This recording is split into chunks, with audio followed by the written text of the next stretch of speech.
Hello everyone, I'm back again. Did you notice the okay, let me put it this way because I don't want to use certain words in this very brief video. Where we live, in the western part of the world, there's been like a growing kind of change whereby they don't want new people, coming. So in the next couple of years, it's going to be a little bit more difficult for new people. Like the Japas phenomenon is going to change a lot because these people will log gates more. They're going to log gates more, So, but people will still come in because no society can really exist without having people coming from the outside. But now it's going to become more stringent, and they're going to put a lot of bottlenecks just to make sure that whoever it is that is coming in is duly qualified to come in the first place. So I'm actually referring to people who want to come and study, or people who are already studying. I think, in my opinion, from my own perception, it's going to become more difficult and more competitive. So before you ever start planning on leaving, these are the things that you should actually do. I know almost every one of us would want to go to certain places, certain destinations. I'm not just going to name names. I know where we normally plan to go to. And in all these destinations, they usually have what we call a critical skill list. A skill or a list of skills and occupations in demand in those places. Because these are organized societies. They are not like us, where anything goes.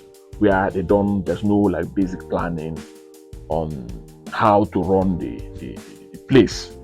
I'm trying to avoid using certain kind of expressions. So they plan very well. So you that is coming in, there are certain subjects and disciplines that you shouldn't be studying. Even if you've studied them already, before coming here, you should bear in mind that they have a critical list of things that will allow you to integrate faster, things that will allow you to regularize your stay faster. What I foresee is that people will come and study. At the end of your studies, you'll be asked to leave.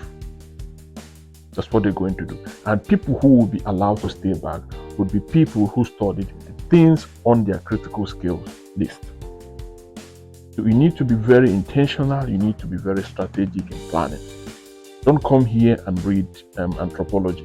Don't come here and read journalism or mass communication, because the demand for that is not here. Don't even talk about your passion, because we all have things that we are naturally inclined to do. But of course, you also have to survive. Think about, surviving. So whoever it is that is advising, you need to know their status. If let's say you have an uncle, he's been in the US for 30 years, he's been in the UK for years, he would necessarily give you the right advice. He'll probably tell you to study your passion, even though your passion is not on that critical list of occupations in demand. So you need to actually be very measured about it. Because that's your uncle that you're speaking to, that person that you're speaking to already has his papers ready. So he's not going to advise you based on the expectation that you get your own paper. Not intentionally, like he wouldn't know that for you as a newcomer, 30 years after he has lived there in the UK, that for you as a newcomer, for you to be allowed to stay, you have to study certain disciplines, you have to study certain subjects or certain courses. You have to be, conversant or skilled in certain professional fields. So they don't know all those technical details. So you need to be very strategic. So before you ever start planning on coming, do your research. That destination or that country that you plan to go to, you should be able to look at their critical list of the things that they really want. And then you can study something that is related to that. As a prospective student, you plan on these things. Okay, this is what they want. Okay, they are looking for IT people. They are looking for techies, that people in tech and technology. They are looking for doctors, or looking for nurses, or they are looking for things like that. There's a lot on that list. It's not usually, for us, we only know the doctors, the people in the health sciences and medical professions. There are also other things that will be in demand, or that are contained on this list that each of these countries have. So you look at them, you check your background, you see where you fit in, so that you don't come here at the end of your studies. Either you go home or you stay back and become an unwanted person. You no go get paper. You'll be roaming. You'll be doing menial jobs forever. To go home say wahala. So you need to be very strategic, especially for this, because things are changing in the West. So they're going to cut down on the number of people coming in. It's going to happen.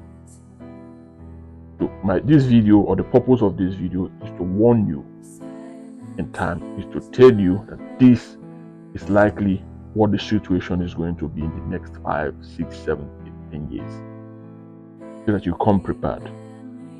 So if you are going to that place, do your research on that place. Check that scale for that place. What do they want? Or if your child wants to come over, look at this. What is on this list that my child can go and learn, and can go and study? You can always study your passion after you are here, after you've gotten everything, your papers are ready, then you can now go for your passion. But remember, survival first. And how do you survive? You need to get papers, then you need to do something that can easily get you something that can get you going. You can now do your passion later. I think you get my point now. Thank you very much for listening. Don't forget to leave your opinion in the comment section, and then touch on the share button if you can. Thank you very much.